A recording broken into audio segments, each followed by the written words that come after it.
Ano boy? Ready ka nang manood ng favorite nating movie? Nako, ako pa ang tinanong mo. Isang taon ko na yung hinihintay. Tapos hindi ako ready. Tara, nonood na tayo. Nice one, nice one. O game, o tara na, bibili na tayo ng ticket para mapanood na natin. Tara, tara, G! Tara. G! Oh.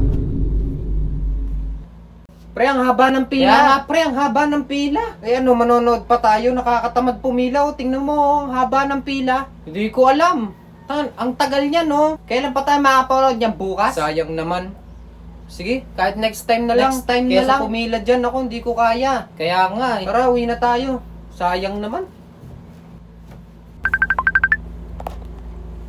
Hello, pre. Tara, panoorin na natin yung yung She's Dating the Gangster. Ano? Pipila tayo doon, napakahaba. Hindi tayo manonood sa mall. Alam mo kung saan? Uy, paano tayo manonood?